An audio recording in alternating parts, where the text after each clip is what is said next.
मोदी के सामने नीतीश ने कर दिया ऐलान, इंडिया के लिए खोल दिए हैं खिड़की दरवाजे। जिस यूनिवर्सिटी का उद्घाटन करने पहुंचे थे पीएम, नीतीश ने बता दिया कांग्रेस का काम। लोकसभा चुनाव के बाद बीजेपी और जेडीयू के बीच बढ़ती दिख रही हैं दूरियां। नीतीश कुमार पलटी मारने वाले हैं। अभी तक तो इसकी दबी दबी चर्चा चल रही थी, लेकिन अब इसे नीतीश कुमार ने भी खुलकर हवा दे दी है। नीतीश ने साफ संकेत दे दिए हैं कि उन्होंने जेडीयू के खिड़की और दरवाजे इंडिया गठबंधन के लिए खोल दिए हैं। वैसे इसके संकेत तो चुनाव परिणाम सामने आने के बाद से ही मिलने लगे थे, जब पटना से दिल्ली आते हुए नीतीश कुमार ने विमान में तेजस्वी यादव को अपने बगल वाली सीट पर बैठा लिया और उनसे बातचीत भी की थी। इसके बाद तेजस्वी के तेवर नीतीश को लेकर नरम पड़ गए।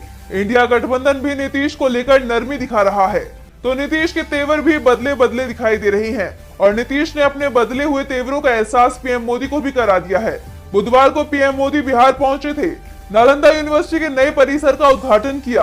देश की शिक्षा व्यवस्था में बदलाव को लेकर बड़े बड़े दावे किए, लेकिन इस दौरान नीतीश कुमार ने जो भी कुछ कहा उससे पीएम मोदी को जोरदार झटका लगा, क्योंकि पीएम जहां यूपीए की सरकार पर लगातार तंज कस रहे थे, तो नीतीश कुमार ने साफ कर दिया कि मनमोहन सिंह के नेतृत्व वाली यूपीए सरकार के चलते ही आज पीएम मोदी नालंदा यूनिवर्सिटी के नए परिसर का उद्घाटन कर पा रहे हैं। अगर यूपीए सरकार ने नालंदा विश्वविद्यालय के पुनर्निर्माण को शुरू नहीं कराया होता, इसके लिए बजट का प्रावधान नहीं किया होता, तो आज नरेंद्र मोदी इसका उद्घाटन नहीं कर पाते। नीतीश कुमार ने पीएम मोदी के सामने कहा कि मनमोहन सिंह की सरकार के कार्यकाल में नए नालंदा यूनिवर्सिटी को स्वीकृति दी गई। राष्ट्रपति कलाम ने इसे बनाने का सुझाव दिया और तत्कालीन पीएम मनमोहन सिंह ने भी फंड की स्वीकृति दी। नीतीश ने आगे कहा कि यह बताना जरूरी है कि नालंदा विश्वविद्यालय का आरंभिक पुनर्निर्माण यूपीए सरकार में शुरू हुआ था, लेकिन उद्घाटन पीएम मोदी कर रहे हैं। जब नीतीश ये बात कह रहे थे तब पीएम मोदी के चेहरे का रंग बदला बदला दिखाई दे रहा था। ऐसा लग रहा था कि उन्हें अपनी मौजूदगी में यूपीए सरकार की तारीफ नागावाज गुजरी है, लेकिन नीतीश कुमार ने जो कहा वो सच्चाई है और पीएम मोदी को इस सच्चाई को स्वीकार करने में जरा संकोच नहीं करना चाहिए। दरअसल केंद्र की मोदी सरकार हर काम का श्रेय लेने की कोशिश कर रही है, यहाँ तक कि जिस काम की आधारशिला यूपीए की सरकार के समय रखी गई हो और बजट से लेकर काम का बड़ा हिस्सा भी पूरा कर लिया गया हो, अगर वो काम मोदी सरकार के दौरान पूरा हुआ है तो उसके श्रेय का एक कतरा भी दूसरी सरकार को देने के लिए मोदी सरकार तैयार नहीं होती है। लेकिन नीतीश कुमार ने साफ कर दिया है कि जिसने काम किया है उसे उसका क्रेडिट मिलना चाहिए। नीतीश ने अपने बयान से कई निशाने साधे हैं। पहला, उन्होंने इंडिया गठबंधन को बड़ा संकेत दे दिया है कि वो अब पाला बदलने का विचार कर रहे हैं। अगर बीजेपी ने अपनी दबाव बनाने की रणनीति को बनाए रखा तो वो पाला बदलने से संकोच नहीं करेंगे।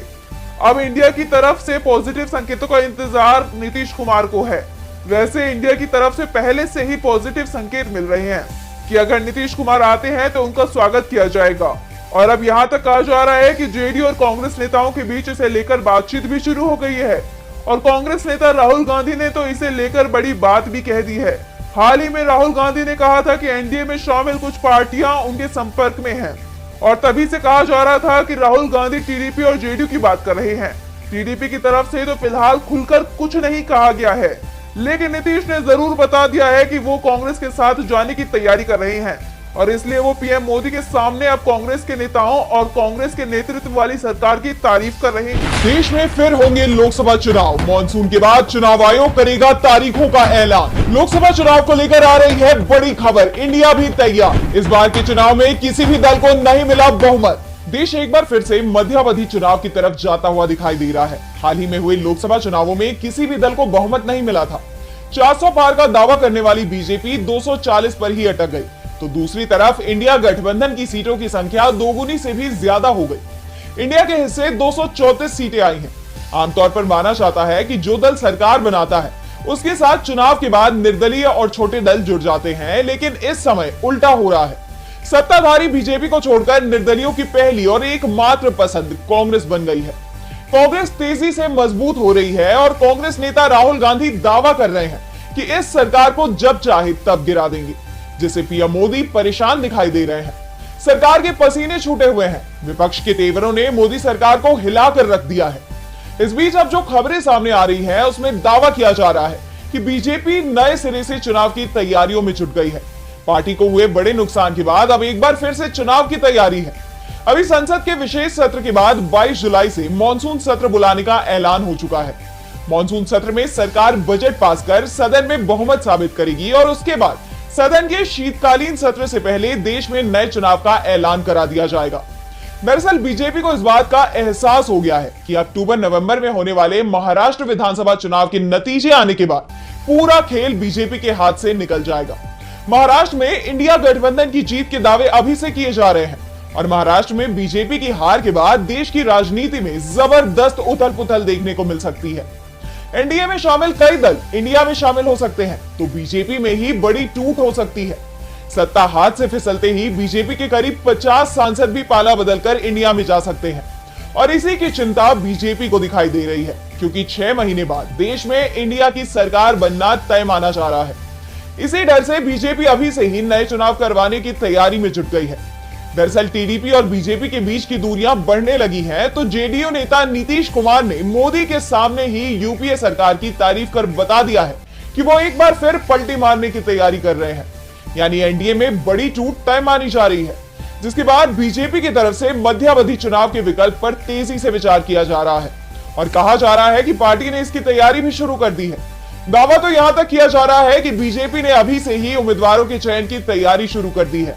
ये काम अभी बेहद शांत तरीके से किया जा रहा है और मॉनसून सत्र के बाद इसमें तेजी आने के संकेत हैं। दिल्ली में बीजेपी हाईकमान लगातार बैठक कर रहा है, लेकिन बीजेपी की ये रणनीति कामयाब हो पाएगी, इस पर सवाल उठने लगे हैं। दरअसल इंडिया गठबंधन को भी बीजेपी के प्लान की भनक लग गई है और उसने भी इसे लेकर प्लान तैयार कर लिया है। इंडिया की तरफ से 2 तरफा प्लान बनाया जा रहा है। पहला, मौका मिलने पर मोदी सरकार को हटाकर इंडिया गठबंधन की सरकार बनाना, और दूसरा, अगर मोदी चुनाव आयोग और दूसरे संवैधानिक संस्थानों की मदद से नए चुनाव कराने में कामयाब हो गए तो इंडिया चुनाव के लिए भी तैयार है।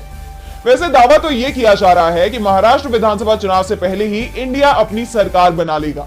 इसकी तैयारियां तेजी से चल रही हैं।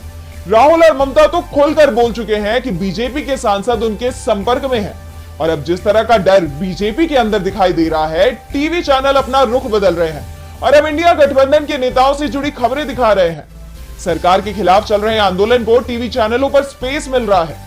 उसके बाद कहा जा रहा है कि मीडिया को भी अब जनता का रुख समझ में आ रहा है कि अब मोदी सरकार ज्यादा समय तक नहीं टिक पाएगी। फिलहाल अगले 3-4 महीने देश की राजनीति में बेहद महत्वपूर्ण होने वाले हैं।